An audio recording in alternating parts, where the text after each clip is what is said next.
What is going on, everybody? BobbyFi and Kenny Hyder. We're going to be talking through the PGA Championship. Kenny, good to have you back, man. How are you doing? Doing well. Good to be here.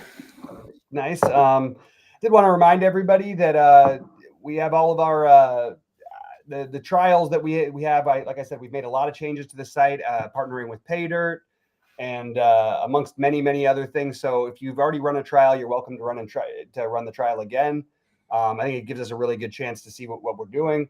We're charging, a fraction more than SaberSim, but you're getting all of Sheets' content as well as his projections, all of Goldie's projections. Brandon Cruz is now exclusively behind the paywall for NASCAR. We have some other really cool tools that we've developed, as well as all of my exact exposures, et cetera, et cetera. It's obviously been an incredible year for us. Hopefully you guys can join us. Wanted to lead with that before we get into this golf slate. So we're back. We have another major. It's exciting.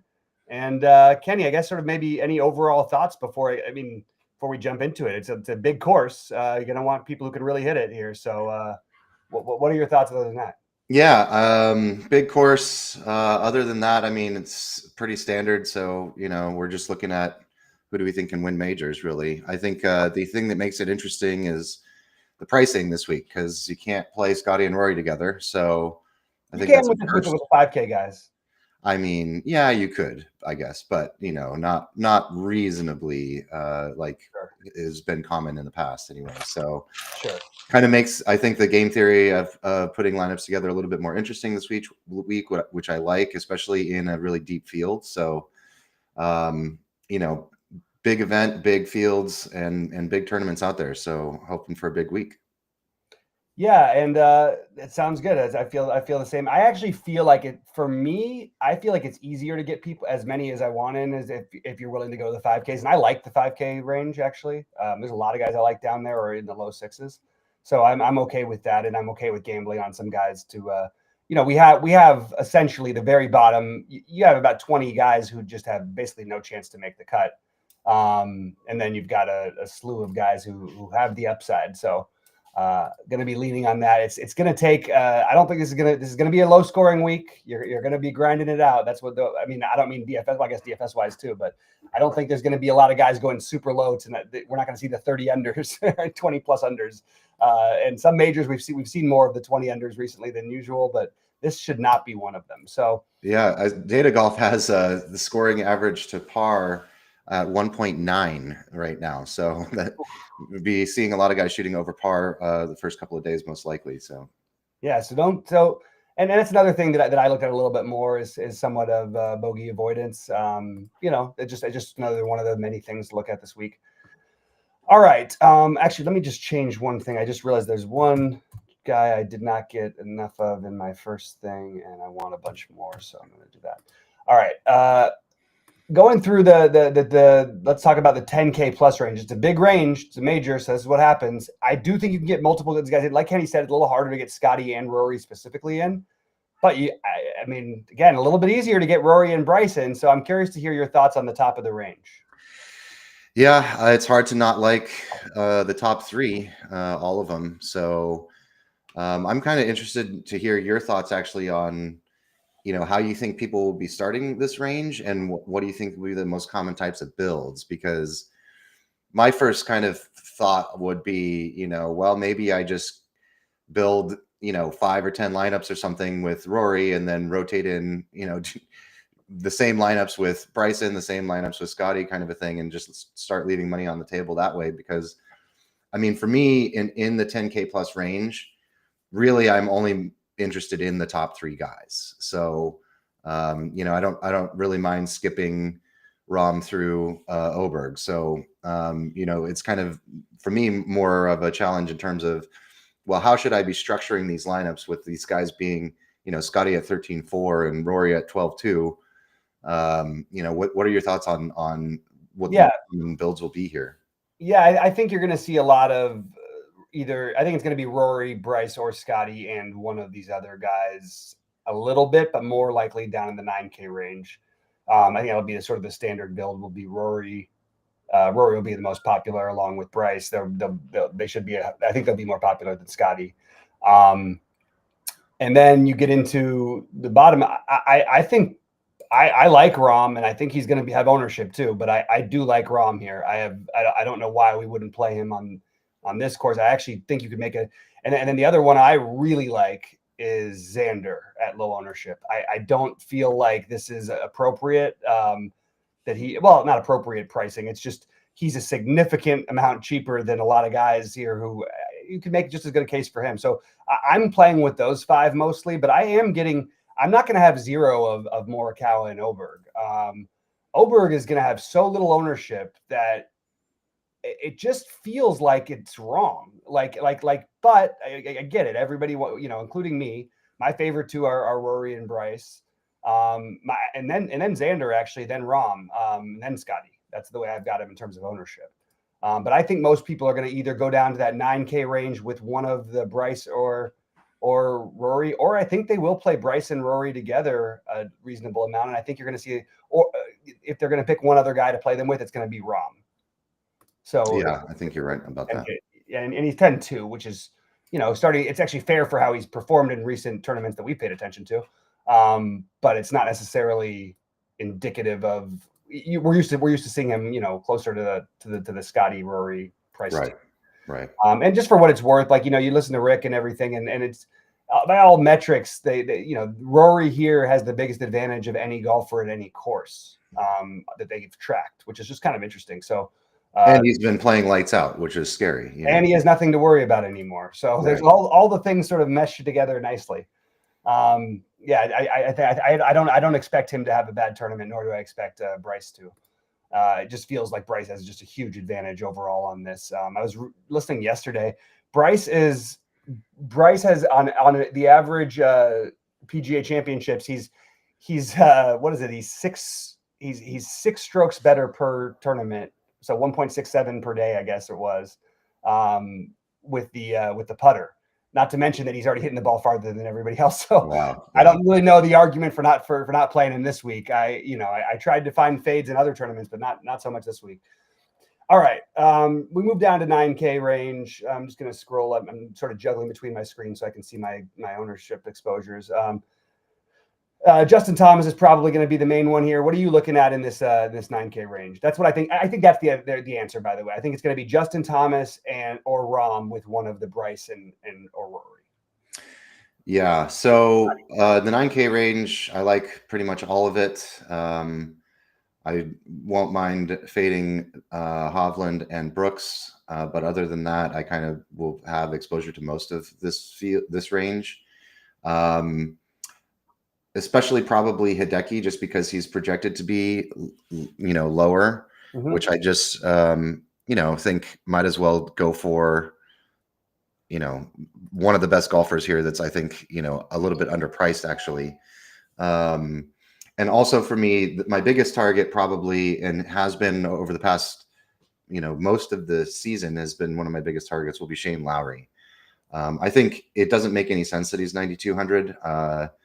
I think it's a little disrespectful. All he's done is just come in second or close on all of the big tournaments. You know what I mean? All the signatures. He was there second at Pebble when Rory won. He was second last week. So I think that pricing doesn't make any sense. And also the fact that he's not projected to be massively owned means I'm probably going to actually have quite a lot of him, probably, more than 30% of him or something like that. Yeah. And other than that, so kind of what I am thinking is, the question really becomes for me, how much do I think I can cram in terms of value if I'm not playing, say, Scotty, versus, which of these guys in this range do I absolutely need to have exposure to? And for me, the guys that are absolute need to have exposure to are, like I said, Shane, Hideki, and then probably Joaquin Niemann. But how about you? Interesting. I'm not as interested in Lowry personally. It's going to be Hideki will be my highest owned by far, probably my highest owned versus the field of anybody. I plan on having almost as much as Hideki as basically as anybody we've talked about outside of the top, the Bryce, Rory and Rahm. I'll have more of him than I probably will of Scheffler. I really like. Look, I feel I talked about a little bit about bogey avoidance, and just a general all around guy you feel safe about. Tommy Fleetwood is going to be in that category for me again here. So those are my two highest owned in this range, and I am getting to a decent amount of Brooks and of Cantlay as well. So those are the other ones. I'm looking for guys who can hit it, and I don't care what Brooks' stats. I really just don't even want to hear it. I understand it hasn't always worked out, but it mostly we see him at the majors, and we've seen him. It doesn't matter what he's been doing recently; he's still comes out to play. Justin Thomas is the most interesting one. I think my answer to that is probably just being like a little bit less than the field, but I don't really want to take a giant stand either way. He's playing good golf right now. He's been good on this course. He's won on this course before. So I'm a little lower on Lowry. Tournament at this course. What's that? He did. He won this tournament at this course. It was yeah, exactly. Yeah. So he's and the one who may come back to haunt me, and I'm willing to let him if he wants to, is Spieth, who's, believe it or not, has like incredible driving numbers recently. I don't know how that happened, but Spieth is the wild card to me. But and I'm not getting to as much Neiman, but I'm getting to a little bit. Just a little sprinklings, but mostly it's going to be Hideki and Fleetwood for me in that range. All right, now we enter an 8K range where I have very little exposure, and I'm going to guess the field is going to have almost no exposure. So I'm curious to think what you think about this range. Yeah, so this range, I probably, outside of the 10K plus range, probably like this range the most, just because of, like you said, I don't think the field's going to be on this range much. Pretty much everywhere it looks like the 8K range is like the lowest owned comparatively, as it should be higher than ranges down below, which it isn't. You know what I mean? So for me, I'm going to be pretty heavy here and probably kind of starting my builds from the middle in this range, just because there's a lot of guys with great distance and a great around the green numbers in this range. Pretty much all of these guys are top 10 in one or the other of the two categories, or both. So really it's kind of just more about who I'm going to be maybe fading in the range, and that'll most likely just be, I think, just Cameron Smith. Everyone else I think I'm going to probably be at or over the field with, except also probably Patrick Reed I'll be under on as well. But everyone else, especially Sepp Straka, who I liked last week and then won it, and wasn't really talked about, and now he's 8K. It's kind of like, okay, this guy, he's been playing great as well this season, and he's still only 8K. It doesn't really make sense to me. Min-Woo Lee also, obviously very long off the tee, but also super high, one of the top 5 in around the green numbers in the field, weighted strokes gained.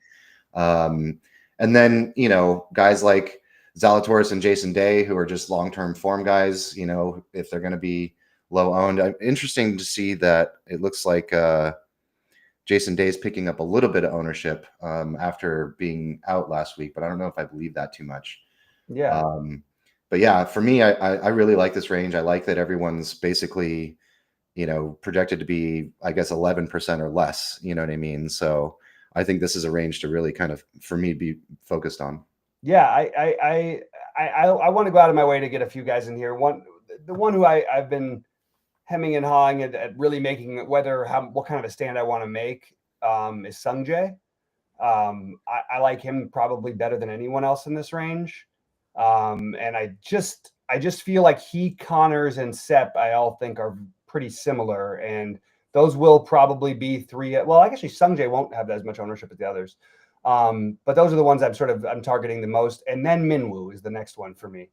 I think if you had to take a real stab at a gamble or want to bet like a guy who's 140 to 1 at a tournament that like suits his skill set, Min-Woo might be that guy. It wouldn't surprise me at all if he's contending in this tournament. It also wouldn't surprise me if he misses the cut. It's just the nature of the way this one works. Right. All right, 7,500 to 7,900, and I'm still trying to figure out what I want to do here because I've got some thoughts, but they're really more just ownership based than they are anything else. Because this is another range that you're going to have no ownership outside of like a little bit for one guy. Yep. Yeah, this range I'm not as excited about, especially just because I'll be more focused on the 8K range. I do like Mad McNeely here, who's obviously picking up, it looks like, the most ownership in the range outside of maybe Berger, who's also interesting. But really, other than that, maybe a little bit of exposure to Siwoo for me. And probably I'll go, get a little bit of exposure to DJ just because he actually got a special exemption into the field this week, which I thought was interesting that he hadn't qualified. But, I think that there will be some motivation for him there, and also just being sub, 4% max owned. I think a guy like DJ, you just got to be over the field on that. It's too easy to be over the field. It's funny that you say that, because I just put my ownership thought on DJ with that exact same thing. Like, I just okay, I'll just make sure I have a minimum of like the number that he's going to be owned, and then I'll have more of them. You know what I mean? Yeah. I don't really want to get like crazy with it. I just it makes sense to be over the field. I get it.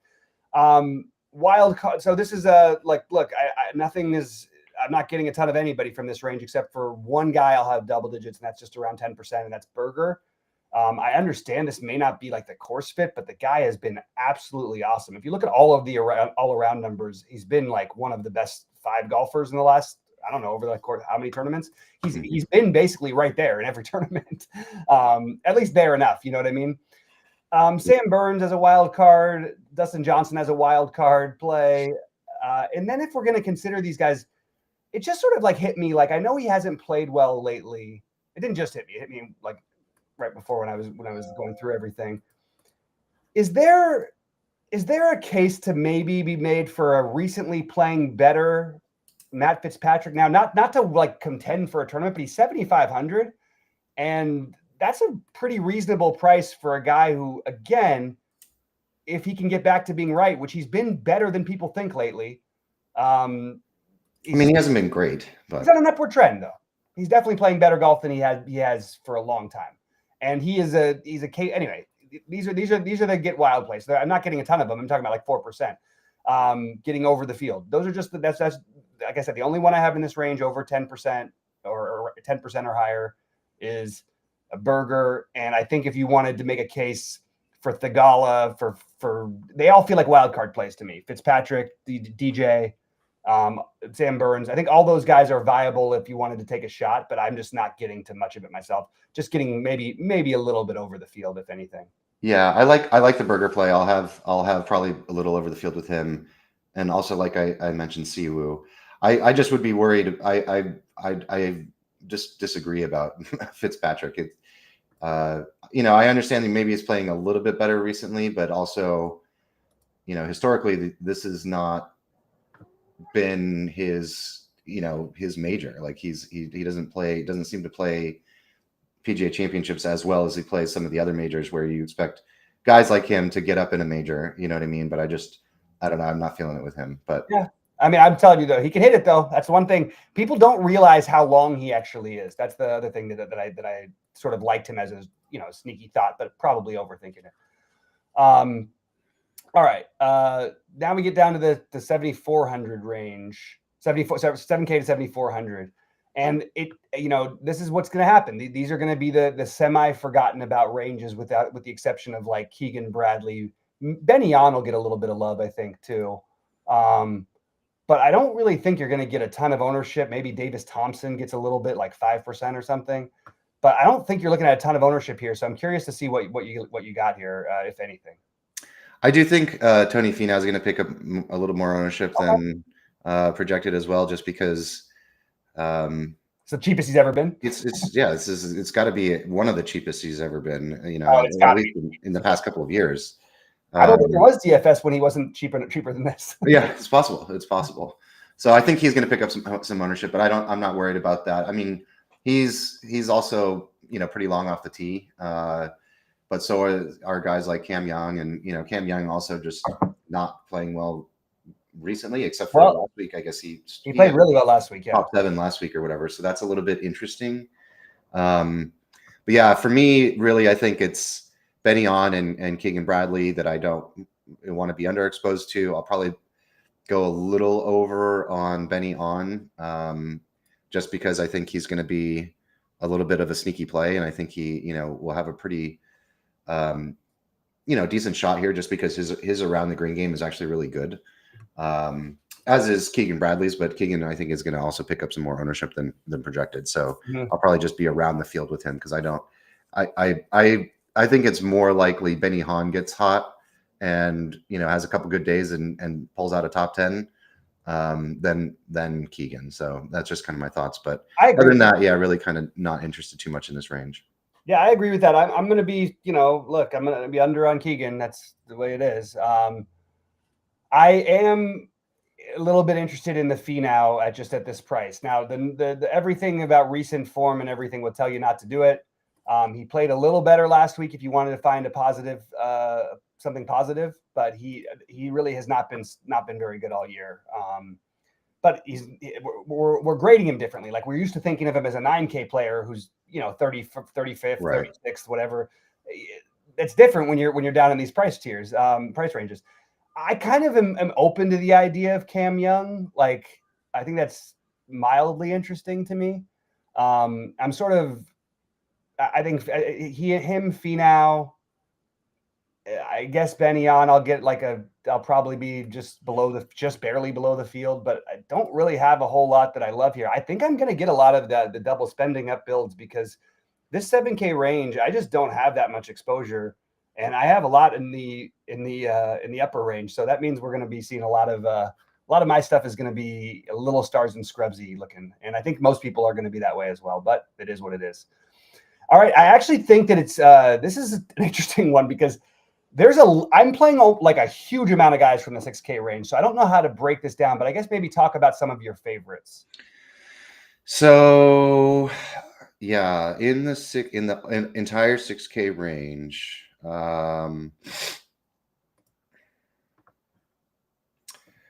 my favorites are going to be, some of the bombers, Jake Knapp, Kurt Kitayama, a little bit of JJ Spawn, who's also got a great approach game as well, and good with long irons as well. A little bit of Rico Hui, and then I actually quite like Rasmus Højgaard this week, and it's nice that he's so cheap when he's been pretty popular lately and had a lot of starlight, just because him and his brother have been doing well. But I like that he's projected to be pretty low owned. So I think he'll be a pretty clutch salary saver for me down here, even though this isn't technically, I guess, a salary saver range.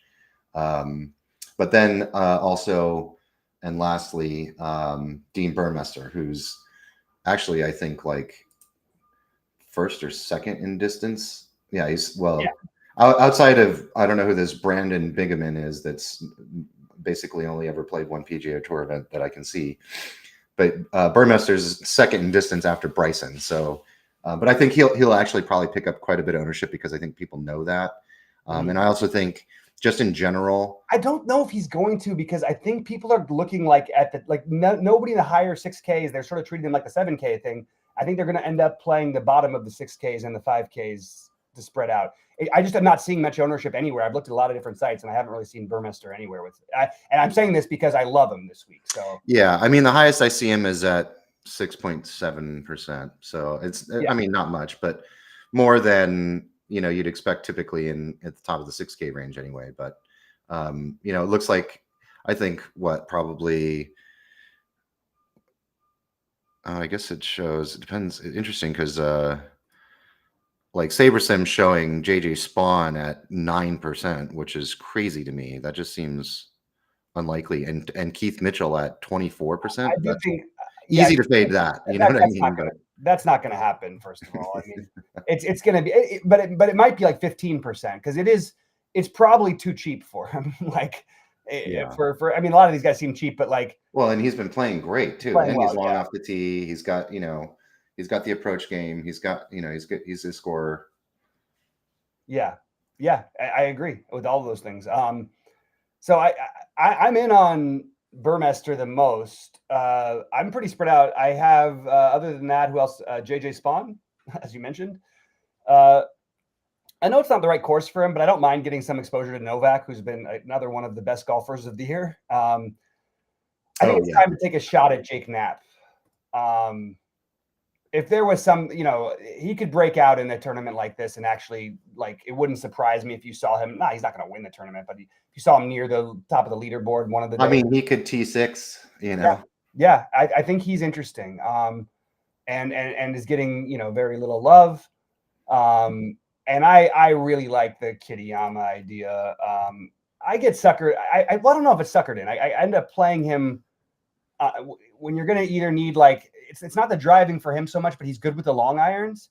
So I feel like it's a reasonable spot, and he's so cheap, and he's an interesting pivot. And again, coming off of a good performance, but he is sort of like wildly erratic this year. He's had some really nice performances and some really awful ones. I'm getting like near the field on Mitchell still, because I have the stars and scrubs thing. The one who you didn't mention, who I'm the highest on versus the field, is Bud Cauley. Really like Bud Cauley here. Okay. 6,200s. And he's a pivot off of these other guys. So the 6,200 seem to be my number, because those are my three, 10 plus percenters, along with Burmester in the 6K range. I do have him saved as a player. He wasn't on my premier, top tier, but that's interesting. I like that play. Yeah, I think he's interesting, and just not getting any real love, and I don't exactly get it. He grades out really well here. Like, everything I've looked at and everybody I've listened to, sort of like him here. The one who I have not heard people talk about, who I happen to like here, who can hit it, at the bottom of the range, and I haven't put a big exposure on him yet, but is Nick Taylor. I think that at 6K flat, you could do a lot worse than Nick Taylor. So, again, a little bit spread out, but I want some exposure to Taylor, and I don't expect him to have any ownership whatsoever. So, nice. I'll also have a little bit of exposure at Jacob Bridgman again this week at 6K flat. I know he was Sheets' play of the week last week down in the bottom range. My play of the week. No, he wasn't. He was mine. Oh, he was yours? Yeah. Oh, my bad. Oh, no, it's all right. I just remember I watched the show last week, and I just remember one of you guys mentioned. Oh, you know what? We may have had to both battle for it, or he may have picked him in the end thing, because he picked first, but he was my guy. Oh yeah, that's probably what it was. Yeah. But ended up T4 last week, did great, and isn't necessarily a bomber, but had an all around game, and I think he looks like he's going on look this week, so I'll be on to him. Definitely over the field as well. Yeah, for sure. All right. Well, let's get into the 5Ks. Some decent golfers down here that just not quite course fits, I guess. What do you like down in the 5K range? Or I've got a bunch of guys I'm spreading out down here, but I've got some that I really like. And I'm actually got like double-digit ownership of a number of these guys. Oh, okay. So for me, I mean, I've got a number of guys that I like as well. I don't know. I haven't really gone through my, and builds yet and actually figured out what my exposures are going to look like. But in terms of guys that I think I might end up close to 10% on, will probably be Kevin Yu, Eric Van Rooyen. Mm-hmm. I don't know if I'll get close to 10% on Ben Griffin, but maybe. Then Patrick Rogers, and probably not close to 10% on the rest of the guys. But I do like a couple of other guys as well. Especially it's fun to get, really deep on a couple of these weird ones. But why don't you give me your 10%ers first? All right. So I'm going to say Eugenio Lopez-Chacara, naturally. Been playing great on the World Tour. And has some, he's long. He's been, from every number, he's like the guy who I actually thought he was going to be like a hipster play, because I heard his name a number of times this week. Which I think has gotten him up to 2% ownership, which is probably Well, too much I mean, higher. he's been tearing it up on the European and Asian tours. Yeah. So he's one that I really like, and I will have double-digit ownership of him. I am a sucker for Taylor Moore when no one plays him. So I will play Taylor Moore around probably in that same 10%-ish range. What were my other ones? Eric Van Rooyen, as you mentioned. Seamus Power, Seamus Power. Maybe not 10%, but maybe closer to 5. But I'm playing like 400 tournaments, so right, a pretty big number still. Yeah. Other ones that are showing up a little bit. I have a tiny bit of Max Gracerman. I don't mind your Patrick Rogers. The other ones that are a little bit high, look, it's not the right thing, but like, can I just point out how good this guy has been overall? Now he's had a couple of downers after actually hasn't had any downers. But Sami Valimaki, like, look at these numbers. I mean, I know they're not incredible, but for a guy who's 5,500 and a guy who, like, in general, he's been like even better than these numbers in some ways. It feels like, because it feels like he's always at the top of the leaderboard one of the days. So there's Saturdays, Friday, Sunday. I'm sorry, rarely Sunday, but still. I just so again getting sprinkles of that. You know who else I like at 5,500 is Ryo Hitsatsune. Hisatsune. Yeah, has been this season, has been in the optimal lineup like 3 times. I know, man, it's crazy. So definitely have some exposure to him. Yeah, I don't mind it. The one who I've got the most exposure, though, I sort of saved the best. Well, I guess I don't know if it's the best. It's my favorite. I'm just scrolling down to make sure I've got it right. Wait, who do I have 26% of? No. What is it? It's giving me way too much of the Mackenzie Hughes, by the way. I got to get it to stop doing that. I don't want 26% of Mackenzie Hughes. Although he finished 6th here last year and has never made a cut here other than that. And he's played here like 6 times. So I am not and he's going to be the most popular under 10K, I think. I'm sorry, under 6K. The one who I'll have the most of by far will be Nicholas Norgard Muller. That's my favorite one of all of them. And I will be in double digits. I think he will be probably owned more than people think, but that's not. I mean, yeah, it looks like Sabersim has a 9%. He may not be that high, but he's going to have something. A couple other names that I heard that I will have, a couple percentage points of, a couple percent of. John Perry. I think he might be the lowest I went. Did I have anybody else? I don't think. Oh my God, I have one Richard Bland lineup. Who would have thought? I have 1% of Patton Kazire. Takumi Kanaya. He's one I don't mind if you wanted to get down in this range. I think he's actually reasonable. Not an ideal. Look, some of them are just picking, but Norgard Muller. Penge. Marco Penge is another one that I'm a little bit higher on than the field. And I know these are weird names, but like, just because guys haven't been playing on our tour doesn't mean they can't play. Yeah, I agree. He just won a couple weeks ago. Yeah. So EVR, Taylor Moore, Shakara, Thor Bjornsson, I forgot to mention, and then Norgard Muller, by far my favorite in this range. And then I've got to put a cap here on this Mackenzie Hughes thing. Now, look, because Sabersim's projecting that 15%, so that's probably why you're super high on him. No, but that's what's weird though, is they should be based on Sabersim's strategy. That should keep me away. Now I looked at their the weird part is their projection isn't all that high on him, so I'm kind of confused at where this is coming from. And I actually am looking at other places, and I think he might even be higher than that owned. That just feels, and I get it. Okay, he's a good golfer who finished 6th here last year, but it's not a course that should suit him. But he still did finish. Okay, so I want some of them, but I definitely don't want as much as it's asking, if it's trying to give me. Let me just. Where is it? Why isn't it giving me my exact max ownership? Sorry, I wanted to make sure I do this before I forget, because there is no way I'm playing 26% of them. Here's an interesting one. Johnny Kiefer. Okay, I've heard this name before this week, but I don't know much about him. So it looks like he's a Corn Ferry player. Has been great all season, going back to a win at the end of last month, and then he withdrew the next week, I assume, because it was probably his first win. So there's not any strokes gained data, but I do see his fantasy points gained data shows 3.5, which is massive. So sounds like a scorer. Yeah. Okay, I'll throw him in. I mean, actually, I had him. Yeah, I had a percentage. I I had put him ninth on fantasy points gained metrics in the entire slate, which is kind of crazy. that is wild.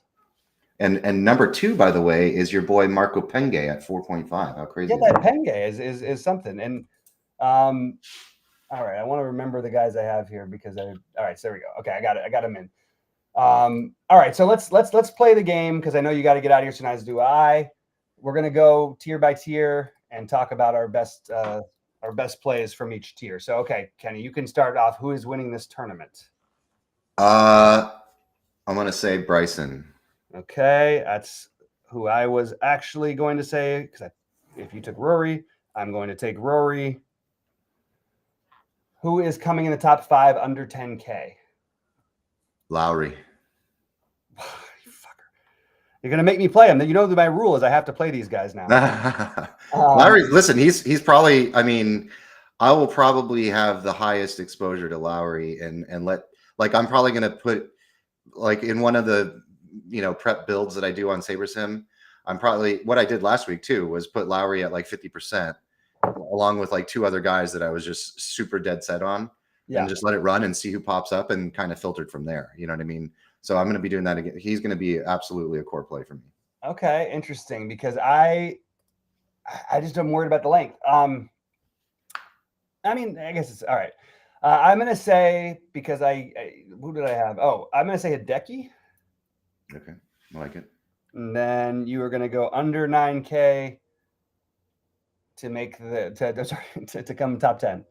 Under 9K to top 10. Is it a tougher one? I'm going to go with Sepp Straka. Wow, I don't even know who I'm going to go with. You're going to say Straka. Okay. I'm almost tempted to go to another thing. I think I'm going to say Sungjae, but I'm just considering my options here. I kind of, yeah, I think I'm going to say Sungjae. Sungjae is not super long off the tee either, by the way. I know, but he's played here before and he's had some decent-ish finishes and he's played better lately. But it fits. But again, and also it fits a little bit of the Lowry, the Shane Lowry mold, I guess. Yeah. I like the Straka down 8K flat. That makes sense. All right, down under 8K to top 20. Okay. I'm gonna say Siwoo. I'm gonna say Siwoo. Wow, that came out of nowhere. Was not ready for that. I'm gonna say we're gonna say Dean Burmester, just dropping down a range. Okay. Burmester. All right, under 7K to okay, now it's to top 30, I guess, because we don't know what 5Ks and all this stuff and the no cut. So, I mean, there is a cut, obviously. Yeah. All right, I'm gonna go with JJ Spawn. You're gonna go with Spawn. I'm gonna go with Bud Colley. And then we are gonna say under 6K to be the best one to make the cut.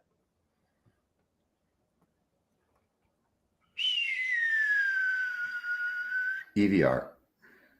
Love it. Love that you said that. I'm going to say Nergard Muller, if I can ever pronounce his name. Yeah. Muller. And with a little shout out to Shikaro. By the way, what do you think about Phil this week? Hate him. Okay. He hasn't been able to even hit the ball on the Live Tour. He's been like the worst player on the Live Tour. But he's played here before. Yeah. He won here. He won. Oh no. I don't think he won a major here, but he might have won a tournament here. Yeah, maybe. Who knows? It's possible. Look, if we've seen it happen before when it's been just the same sort of odds that it is this week, so it would surprise me. I can't say it wouldn't surprise me. It certainly would. Right now I've got him at 0.3%. And the weird part is he's actually like getting higher ownership than he normally would because he's by the way, with his ownership, Kenny, guess his projected ownership by Goldie. Maybe I should play him just based on the ownership. Guess what it is? See if that gives you a hint. I don't know. 222. Yeah, 2.22. That's right. Good call. That's when you know your friends. All right. Well, there you have it, guys. We're going to have some good But luck. no, we got to do what? Above 9K to miss the cut. Oh, yeah. Above 9K to miss the cut. Ooh, forgot about it. I always forget about it. All right, Kenny, you get to go first here. I'm going to say. You have, I know who the guy who you have one who's obvious based on what you said before, or based on you don't have any interest in him. Well, I guess you get two obvious. Yeah, I guess I'll say Brooks. Yeah, I knew you were. That's what I was thinking. I know that the chalk answer would be Jordan Spieth, but I am going to say Shane Lowry. Oh, what? It's just I actually do think Spieth is more the answer, but I just wanted to mess around a little bit with you. I'm going to have to play some Lowry now because this is my rule, and I don't deviate from these things. All right, man. Well, great to have you back. We appreciate it, and good luck this week. I'll be posting my updates, and I'm sure there'll be showdown talk and all kinds of stuff through over the weekend. So good luck to everybody this week. Kenny, any final words? Nope. Good luck. Have a good one. I want to make it clear. I meant final words on the show, not final words of your life. That sounds bad when someone says you have any final words. Peace be with you. Yeah, peace be with you. All right. Good luck to everybody, and thanks for watching. And check